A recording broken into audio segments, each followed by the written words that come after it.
और ये जो मेरा उपन्यास है सुरजू के नाम, तो ये एक कहते हैं कि एक बहुत जैसे कहते हैं एक अनुभव होता है और कोई बहुत अनुभव आपको बहुत पीड़ा देता है, तो ये उस पर है।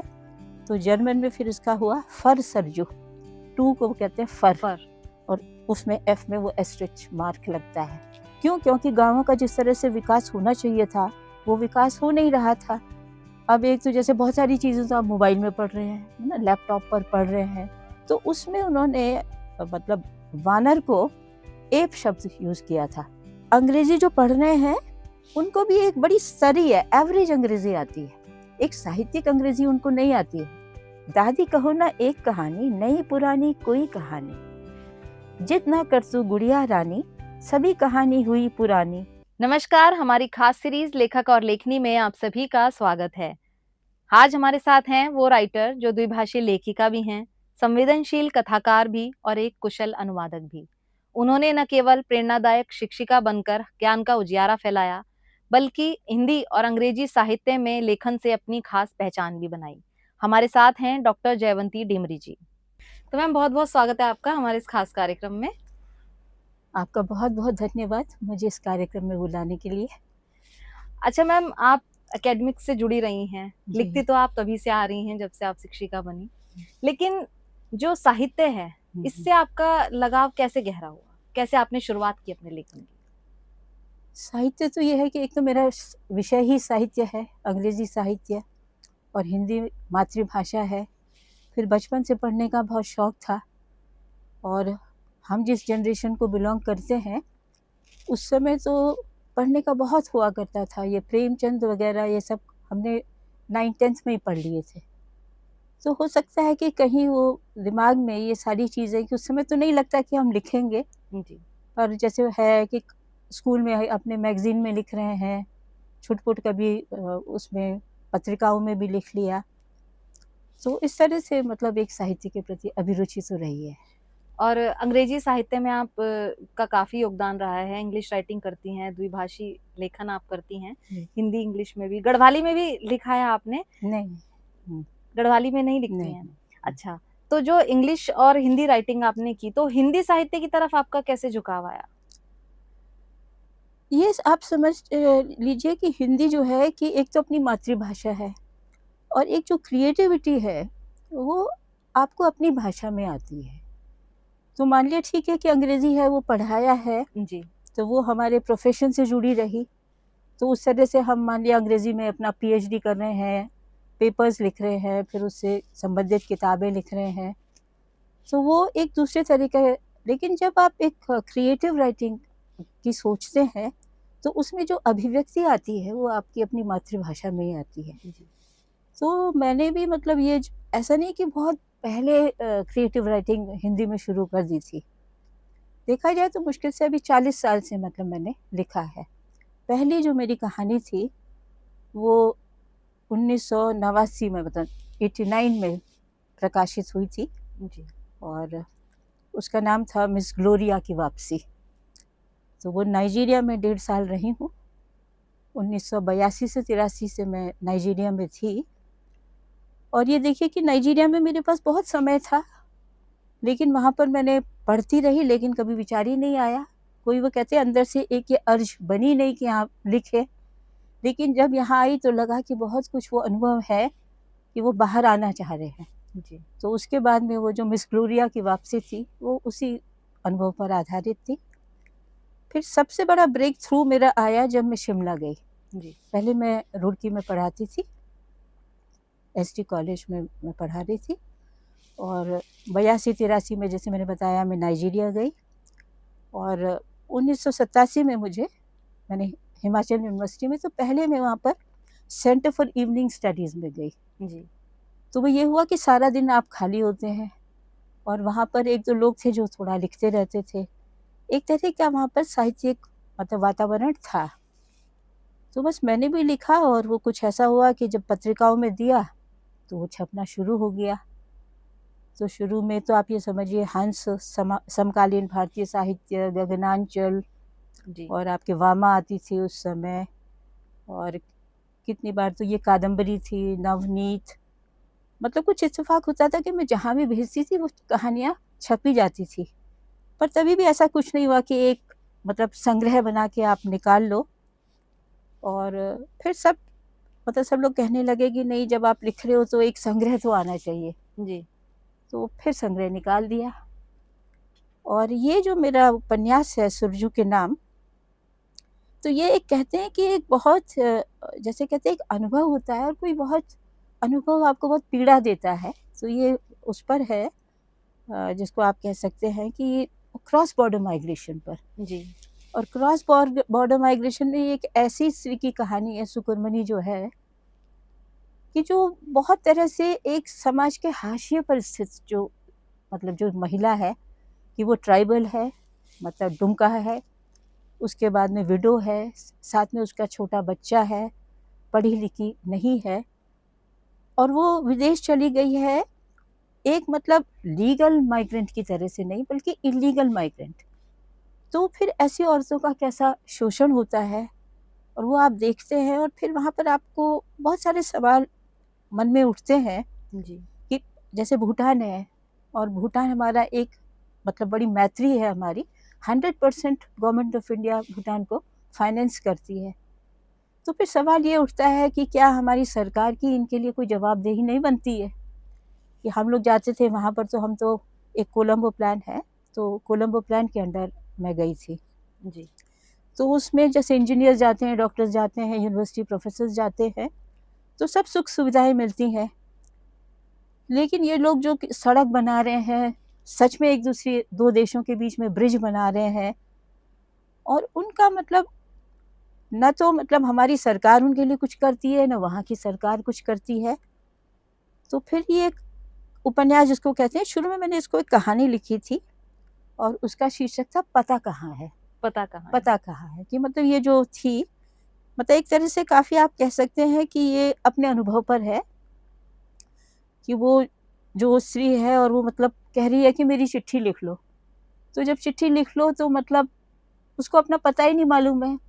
उधर एक नदी पड़ता है, उधर एक पुल पड़ता है, तो जिला कौन सा है, तो गांव कौन सा है। तो वहाँ पर मतलब पता चला कि वो जो उसका नाम था, उसका अपना नाम नहीं था। तो फिर आखिर में जब वो कहती है, उसमें जो नरेटर है कहा कि ठीक है, फिर तुम्हारा नाम सुकुरमनी लिख दूं? तो कहती है पर वो हमारा बाबा तो हमको हुजुनमई बोलता है। अच्छा। तो बोला तुम हुजुनमई? तो कहती है मैं अपनी बहन के मतलब नाम से उसके परमिट पे काम कर रही हूँ, और बहन उसकी मर चुकी थी। अच्छा। तो आप ये देखिए आइडेंटिटी की, उसका नाम भी अपना नहीं। तो सुरजू कैसे पढ़ा? सुरजू उसके बेटे का नाम है। अच्छा। तो जो सुरजू के नाम है, ये है कि वो बाद में वो बड़ी त्रासदायी परिस्थिति में उसकी मृत्यु हो जाती है, और 2 बच्चे छोड़ के वो औरत चली जाती है। तो ये मेरा ये है कि कभी सुरजू के नाम की तुम्हारी माँ ने कितना संघर्ष किया, और कितना उसको था कि अपने बेटे को पढ़ाए।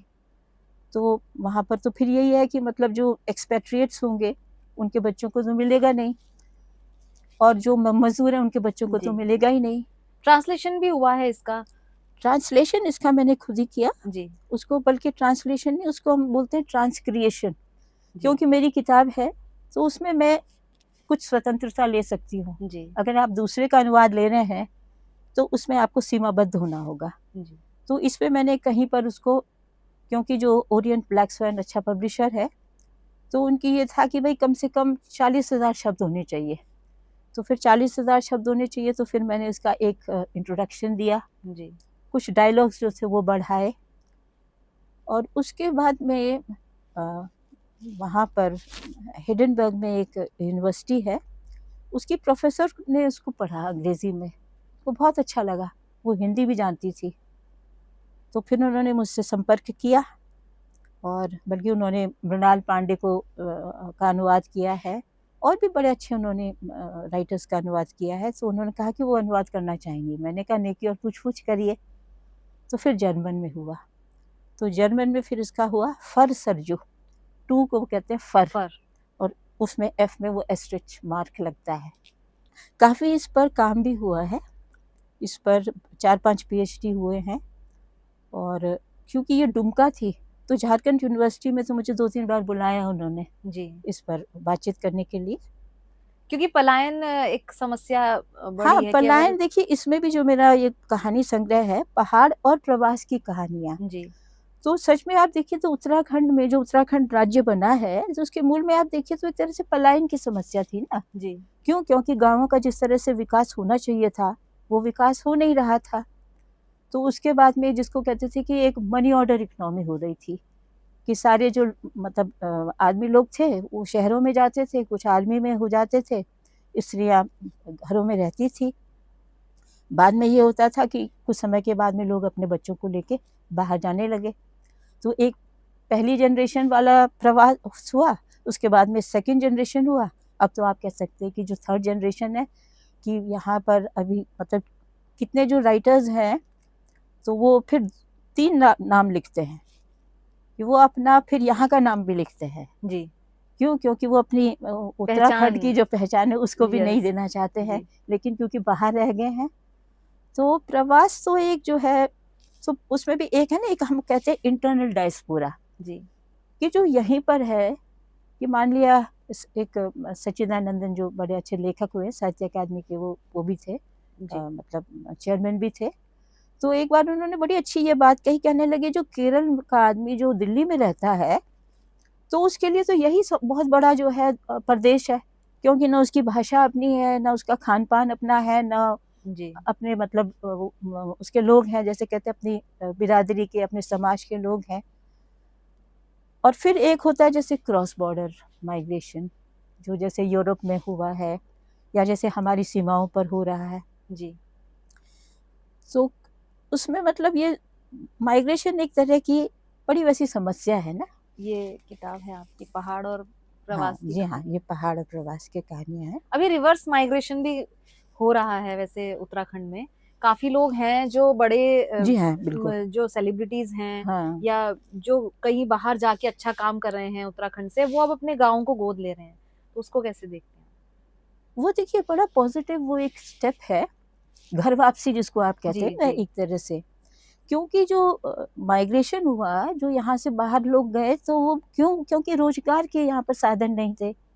अभी भी जैसे जो हमारे बॉर्डर के एरियाज हैं, जहाँ पर उत्तराखंड का सेव होता है, लेकिन यहाँ क्योंकि हमारे वो नहीं होते, कार्टन्स नहीं होते हैं, जी, तो वो हिमाचल के कार्टन में जी, जाके जी, हिमाचल एप्पल करके बेचा जाता है।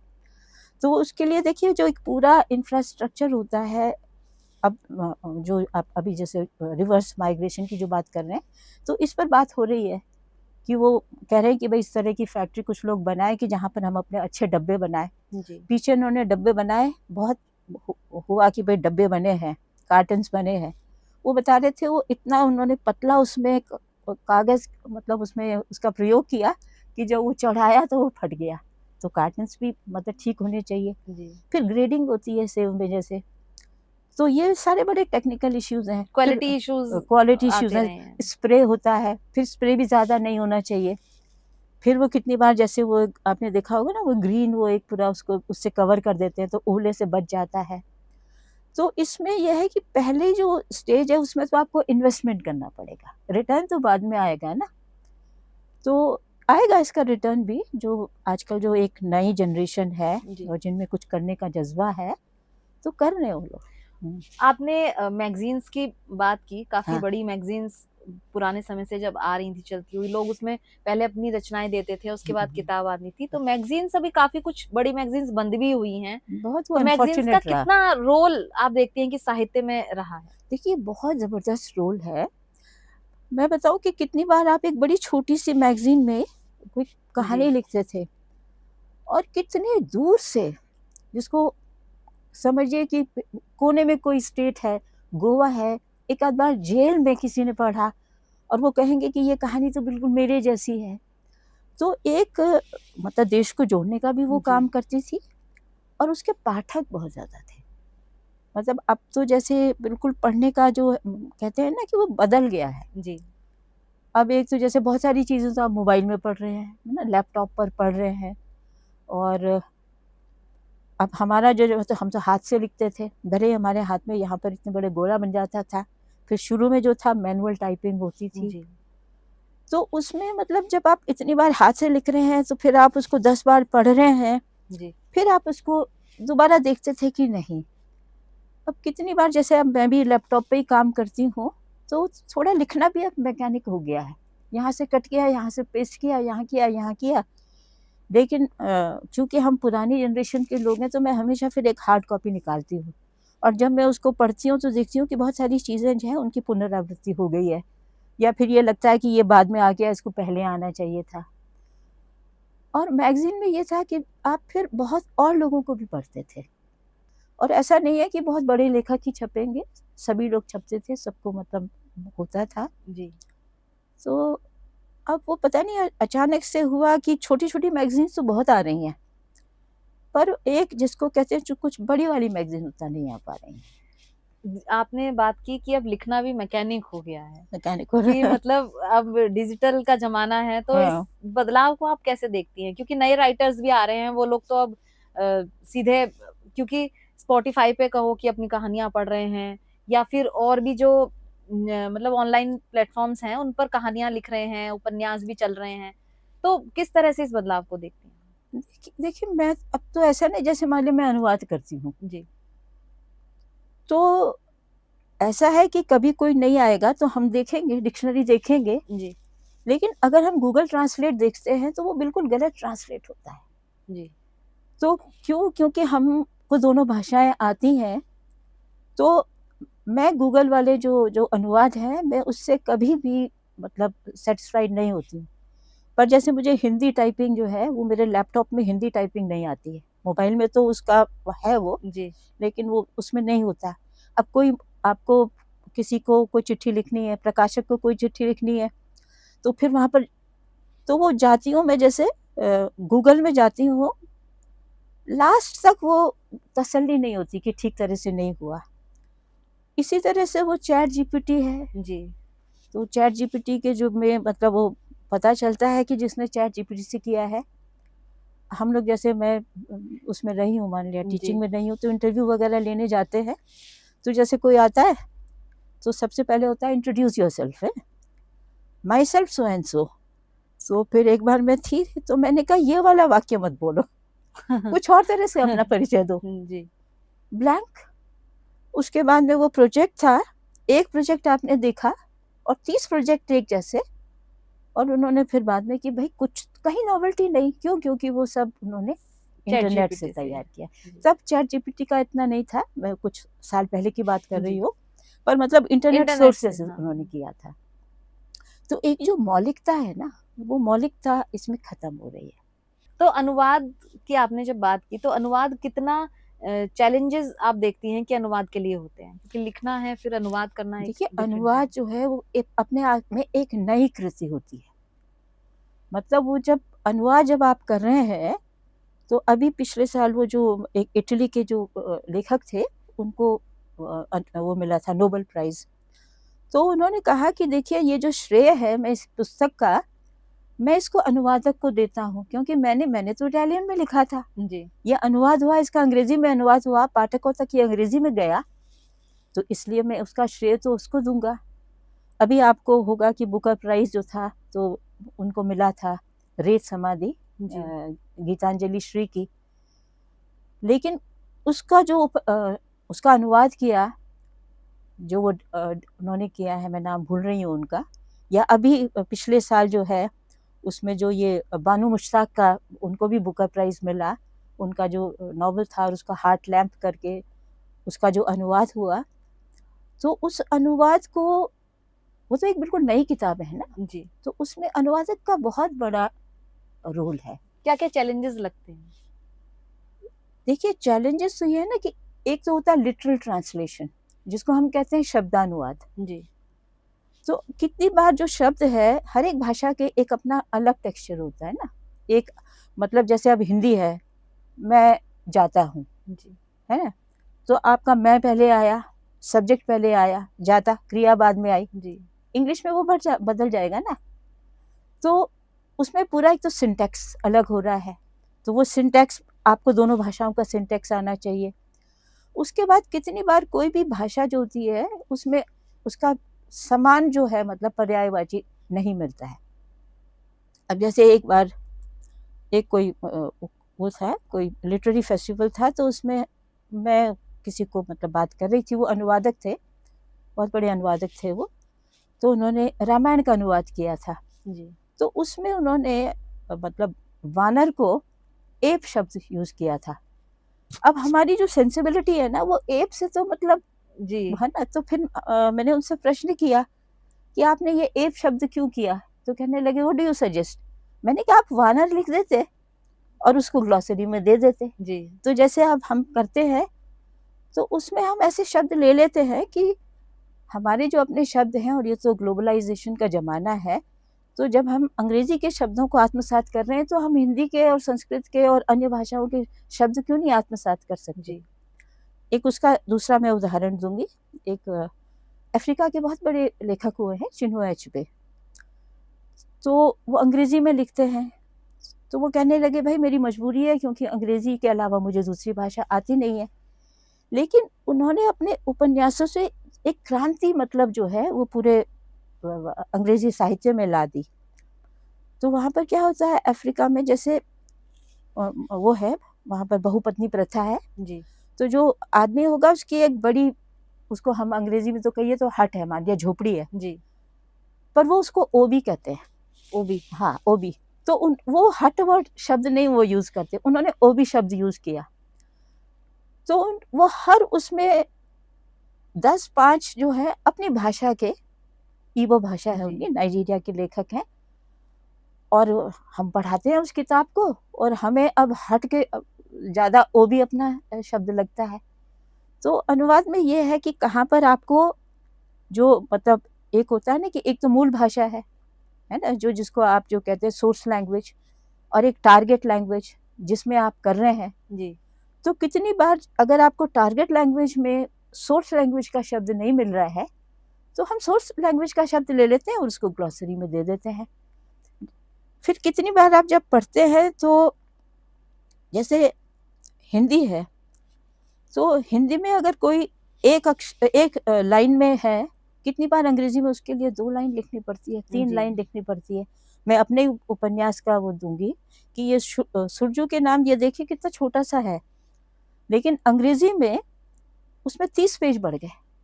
अच्छा हाँ, तो वहां पर क्योंकि बहुत सारी बातें थी, उसका आपको इलाबोरेट करना पड़ेगा, नहीं तो पाठक समझ नहीं पाएंगे। मतलब सोर्स लैंग्वेज और टारगेट लैंग्वेज में संतुलन बिठा के संतुलन आपको बिठाना है, जिसको हम वो कहते हैं ना इक्विलिब्रियम, एक समन्वय तो बिठाना है ना उसमें। तो उसके लिए फिर अनुवादक जो है वो काफी माथापच्ची करता है। तो हिंदी साहित्य को अगर हम अब, क्योंकि इंडिया में तो पढ़ा ही जा रहा है, लेकिन वैश्विक तौर पर अगर हम देखें तो हिंदी साहित्य का कितना प्रभाव आप देखती हैं?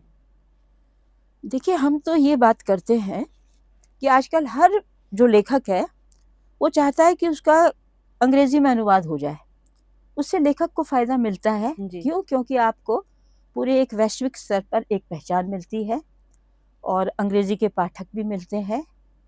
लेकिन फिर आपको ये भी सोचना पड़ेगा कि हिंदी का क्या फायदा हो रहा है। जी तो ये दोनों तरफ से होना चाहिए, अंग्रेजी के ग्रंथों का हिंदी में अनुवाद होना चाहिए और हिंदी के ग्रंथों का अंग्रेजी में अनुवाद होगा। तो इसलिए अगर हमें अपनी भाषा को, इसीलिए आजकल अनुवाद में जो जिस बात पर जोर दिया जा रहा है कि परस्पर जो हमारी भारतीय भाषाएं हैं उनका अनुवाद करिए। देखिए कन्नड़ साहित्य है, इतना समृद्ध साहित्य है। कोई भी, मैंने जो इंस्टीट्यूट में जब थी, मैं एडवांस स्टडी में फेलो थी, तो मैंने यही प्रोजेक्ट लिया था कि मैंने जो जिन रचनाओं का, जिन महिला लेखिकाओं का अंग्रेजी में अनुवाद हुआ था, उन उपन्यासों को मैंने लिया था और फिर मैंने ये कहा था कि images and representation of the rural woman in contemporary women's writing.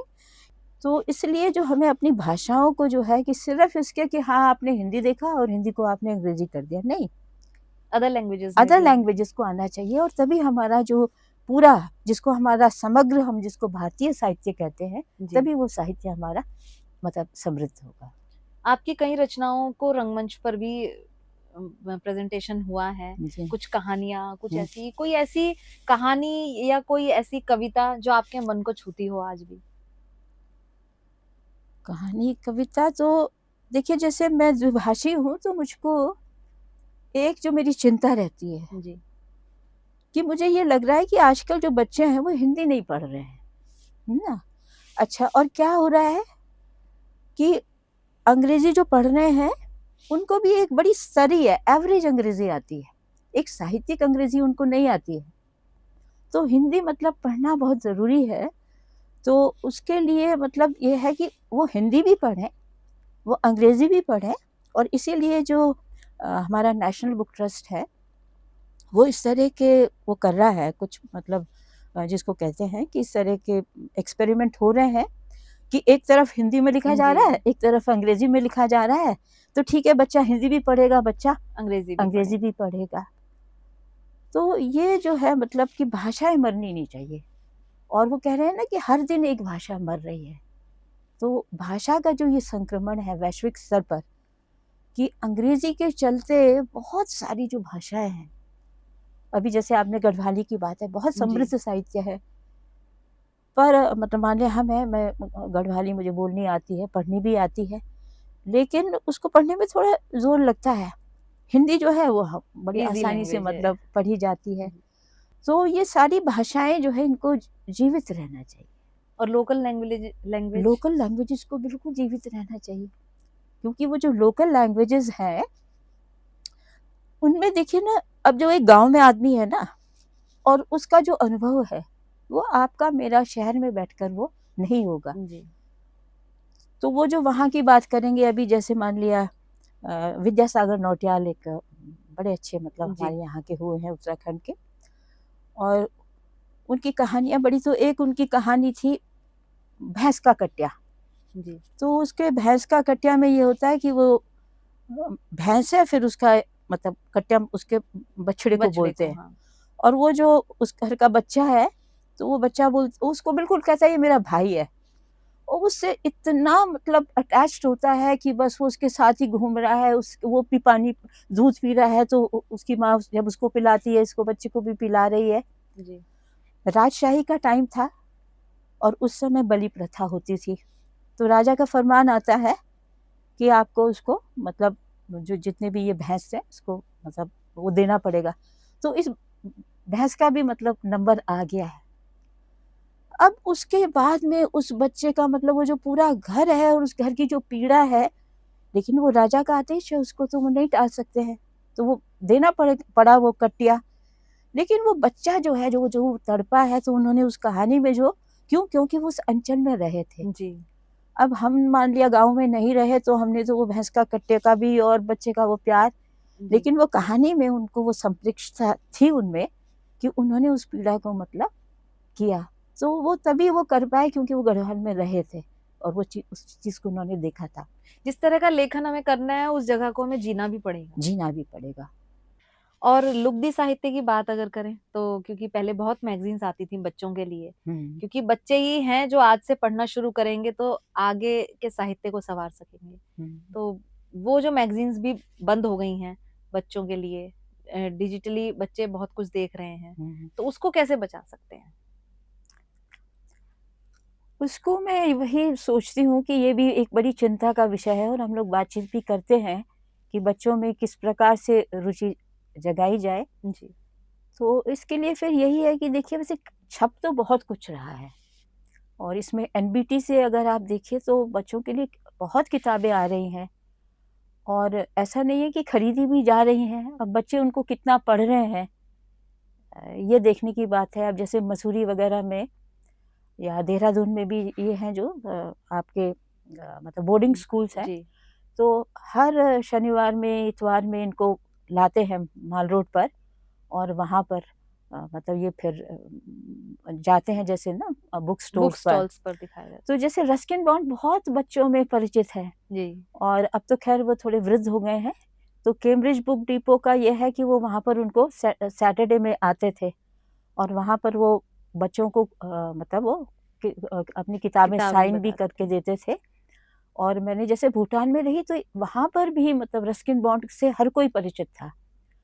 तो ऐसा कुछ है देखिए रस्किन बॉन्ड की रचनाओं में कि वो जो बच्चे जो हैं वो मतलब कहते हैं ना कि किताब अच्छी होगी तो वो आपको पढ़ा ही लेगी, जी। तो वो पढ़ा ही लेते हैं।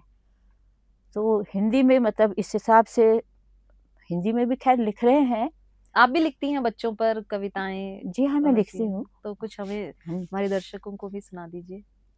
अच्छा, मैं एक कविता पढ़ना चाहूँगी। जी। ये जो है, इसको ये है कि इसका शीर्षक है दादी की कहानी। जी। दादी कहो ना एक कहानी, एक था राजा एक थी रानी। दादी कहो ना एक कहानी, एक था राजा एक थी रानी। ना अब राजा और न रानी, दोनों मर गए, खत्म कहानी। दादी कहो ना एक कहानी, नई पुरानी कोई कहानी। जितना कर तू गुड़िया रानी, सभी कहानी हुई पुरानी। तोता मैना हो या गिलहरी गौरैया, नीली पीली लाल गुलाबी सतरंगी चिड़िया, फूलों पर मंडराती तितलियां, जंगल में नाचती परियां। बदले सबके नाम, बदले सबके काम, मैं सबसे अनजान हूँ हैरा परेशान। पिजन कबूतर, पैरट तोता, पप्पी पिल्ला, कैट है बिल्ला, बंदर बन बैठा है मौंकी, गधा भी कहता हूँ मैं डोंकी। चुपड़ी रोटी खाए न कौआ, घड़े का पानी पिए न कौआ, जंगल नाचे है ना मोर, चोर मचाए है ना शोर। चुपड़ी रोटी खाए न कौआ, घड़े का पानी पिए न कौआ, जंगल नाचे है ना मोर, चोर मचाए है ना शोर। ना है लाठी ना है काठी, ना है जाल ना सुरताल, पिचर में वाटर कहाँ से लाऊं, डाली में ग्रेप्स कैसे लटकाऊं। भालू भेड़िया शिकारी मदारी, सबके सब हैं बैठे बेकार। बियर डियर मंकी डंकी, सबकी हुई पौ बहार। 100 आंसू रोए राजा रानी, मेरी कहानी हुई पुरानी। अब ना राजा और ना रानी, दोनों मर गए, खत्म कहानी। बहुत अच्छा। और कौन-कौन सी आपकी किताबें हैं जो, और रचनाएँ जो आपकी काफ़ी प्रसिद्ध रहीं? देखिए, मैंने बताया ना कि मेरा, क्योंकि जैसे कहते हैं कि 2 नावों में सवार रहे, तो एक तरफ जी। से अपना प्रोफ़ेशन रहा और एक तरफ से अपना क्रिएटिव राइटिंग रही। तो प्रोफ़ेशनली तो फिर जैसे मैं फ़ेलो भी रही Indian institute of advance studies में, तो वहाँ पर फिर जो मैंने किताब, तो उसमें images and representation of rural woman करके किताब छपी थी।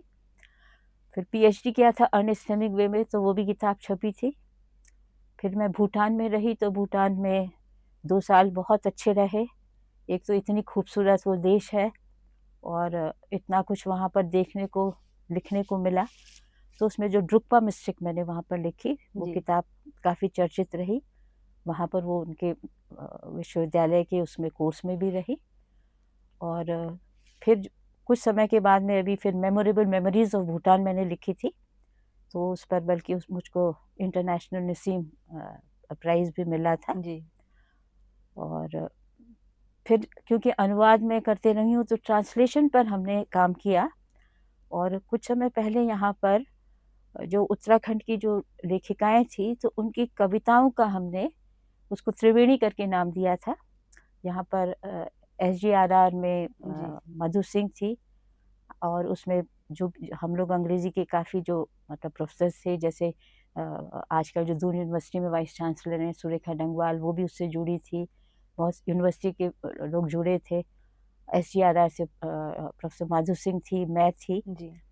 तो उसको हमने त्रिवेणी नाम दिया था कि गढ़वाली कुमाऊनी से पहले हिंदी में उसका अनुवाद किया, फिर उसके बाद इंग्लिश में किया। फिर दूसरे स्टेज पर हमने किया था कि उत्तराखंड के लेखिकाओं की कुछ उनकी रचनाएं ली थी, जिसमें से उनकी मतलब कुछ कहानियाँ ले ली थी, कुछ उनके मेमोयर ले लिए थे। बचेंद्री पाल का उसमें लिया था हमने, और उमा भट्ट है उनका लिया था। गीता गेरोरा की जो मल्लियों की डार है, उसका अनुवाद मैंने किया था। ऐसे करके हमने काफ़ी सारे अनुवाद करके, कि ये था कि ये कहानियाँ, और देखिए उसका फल ये हुआ कि उनमें से जो बचेंद्री पाल का कॉल्ड बाय द हिमालयाज़ करके उसका अनुवाद था, वो इस समय कुमाऊं विश्वविद्यालय के कोर्स में वो लगा हुआ है। जी। पर उसमें थोड़ा जो हमारी तरफ से कहिए कुछ कमी रही, कि वो क्योंकि एक विमेन स्टडीज़ का प्रोजेक्ट था, तो उसको हमको पुस्तक रूप में मार्केट में लाना चाहिए था। तो पुस्तक की देखिए एक मार्केटेबिलिटी, तो वहाँ पर लेखक का एक बड़ा रोल हो जाता है कि अगर आपने लिखी है तो उसको पाठकों तक भी पहुँचाना है। जी। तो वो किताब का फिर उतना, बल्कि अब हम सोच रहे हैं कि हाँ, उस किताब को मतलब आना चाहिए और उस तरह से मतलब जो और राइटर हैं, उनको अंग्रेज़ी में भी मतलब पढ़ा जाना चाहिए। लेकिन फिर यही है कि फिर हिंदी में भी जैसे मैंने अभी आपसे कहा, तो भूटान के एक लेखक हैं कर्मा उरा, तो जो वहाँ पर सेंटर फॉर भूटान स्टडीज़ है उसके डायरेक्टर हैं, और वहाँ पर दाशो एक बहुत बड़ा मतलब पदवी होती है, तो वो दाशो हैं। तो उनका उपन्यास था the hero with a thousand eyes. जी। बहुत ही रुचिकर उपन्यास है, तो उसको मैंने फिर अनुवाद किया, हालाँकि मुझे बहुत समय लगा, और फिर उसको राजकमल ने छापा। पहला संस्करण उसका समाप्त हो गया है, तो अब उसके दूसरे संस्करण पर मैं काम कर रही हूँ। तो फिर उसका सहस्र नेत्रधारी नायक करके मैंने उसपे मतलब उसको जी। प्रकाशित किया था। और कहानियाँ तो फिर मैंने मतलब किया है 3-4 अभी, बल्कि एक जो पिंडदान एक लंबी कहानी थी, उसको आप उपन्यास भी कह सकते थे। तो उसको ऑब्लेशंस करके मैंने अनुवाद किया, और वो भी मतलब प्रकाशक के पास है, हो सकता जी। है अभी आ जाएगा जल्दी ही। और बच्चों के लिए तो फिर मैं छुट-पुट लिखती रहती हूँ, जैसे ये बुक ट्रस्ट का एक संवाद आता है, कितनी बार अभी कुछ दिन पहले ये जो ट्रिब्यून यहाँ मेरे ख़्याल से हाँ चंडीगढ़ से जो दैनिक ट्रिब्यून आता है, जी। तो उसमें मिनी जंगल करके अभी मेरी एक कहानी आई थी। तो एक तरह से वो यंग एडल्ट्स के लिए थी, कि किस तरह से मतलब पेड़ कट रहे हैं, जी। और प्लॉट्स में मतलब एक पेड़ भी लोग नहीं रहने देते हैं, तो कभी मतलब चिड़ियों को देखना भी दुश्वार हो रहा है। तो एक प्रकृति से जो मतलब एक जुड़ाव है, तो वो उसके लिए प्रकृति का होना बहुत ज़रूरी है। जी। और बच्चे जो हैं वो इस प्रकृति के सबसे बड़े प्रशंसक होते हैं। तो इसलिए मतलब बच्चों के लिए जो लेखन है, वो बहुत महत्वपूर्ण हो जाता है उस विषय। गागर भर पानी, नरक कुंड हाँ, और द इनर आई, हाँ। ये भी आपकी काफ़ी चर्चित किताब रही है। ये जो इनर आई है, ये हिंदी की कहानी थी अंतर्दृष्टि। जी। तो कुछ मेरे जो मेरे विद्यार्थी थे, कुछ मेरे जो सहयोगी थे, तो उन्होंने फिर और कुछ कहानियाँ मैंने अनुवाद की थी। तो फिर the inner I and other stories करके ये कहानी संग्रह निकला था। जी। तो उसमें जो ये इनर आई है, ये हिमाचल प्रदेश विश्वविद्यालय में और हिमाचल प्रदेश की जो केंद्रीय विश्वविद्यालय धर्मशाला है, उन दोनों में ये कोर्स में लगी हुई है। तो फिर नेचुरली फिर जब कोर्स में लगी होती तो बच्चे जी। पढ़ते हैं। तो शुरू में ये कहानी हिमाचल से विपाशा निकलती है, तो विपाशा में छपी थी, और फिर ये गागर भर पानी में मैंने इसको संग्रहित किया था। और फिर इनर आई में सबने कहा कि ये कहानी जो है ये पावरफुल है, तो टाइटल में इसको दीजिए, तो फिर इसको दिया था। चलिए, बहुत-बहुत धन्यवाद मैम हमारे साथ जुड़ने के लिए। आपका भी बहुत धन्यवाद। ये थी हमारे साथ जयवंती डीमरीन जी, और ऐसे ही और शख्सियतों के साथ आपसे फिर मुलाकात होगी। तब तक आप देखते रहिए अमर उजाला डिजिटल। अगर आप ये वीडियो YouTube पर देख रहे हैं तो हमारे चैनल को सब्सक्राइब कर बेल आइकन दबाएं, और Facebook पर देख रहे हैं तो हमारे पेज को लाइक करें।